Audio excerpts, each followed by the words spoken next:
শীতকালীন সবজি দিয়ে কিন্তু ডায়েট করার মজাই আলাদা। আজকে খুবই মজার সিম্পলভাবে ডায়েট ফ্রেন্ডলি একটা সবজির রেসিপি তোমাদের সাথে শেয়ার করব।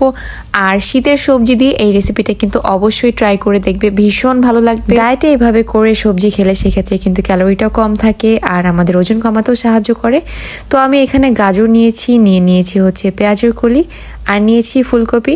তো সব কিছুকেই আমি একদম ছোট ছোট করে কেটে নিব, যতটা ছোট করে কাটা সম্ভব ততটাই কাটছি। আবার অতিরিক্ত ছোট করলে প্রত্যেকটা সবজি গলে যাবে, সেক্ষেত্রে খেতে ভালো লাগবে না। তো সব সবজি একসাথে মিক্স করে ফেললাম। আর চেষ্টা করবেন প্রতিদিন একটু কালারফুল সবজি রাখার, তাহলে এক একটা সবজি থেকে এক এক রকমের ভিটামিন পাওয়া যাবে।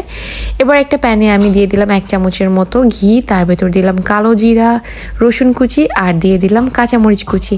এবার এটা দিয়ে কিছুক্ষণ আমি খুব ভালো করে ভেজে নিলাম, এতে করে খুবই ভালো একটা ফ্লেভার আসে। তো আমি সবজিটা খুব ভালো করে স্টিম করে নিয়েছি। স্টিম করা সবজি দিয়ে করলে কালারটা একদম সুন্দর থাকে আর হেলদিও থাকে। তো এটা আমি বেশিক্ষণ ভাজিনি, হালকা একটু জাস্ট ভেজে নিয়েছি যাতে ফ্লেভারটা চারিদিকে ছড়িয়ে যায়। আর ভেতরে দিয়ে দিলাম সামান্য পরিমাণে পিঙ্ক সল্ট। এবার সব কিছু দিয়ে খুব ভালো করে কিছুক্ষণ নেড়ে চেড়ে ওপরে দিয়ে দিলাম পরিমাণ মতো ধনিয়া পাতা।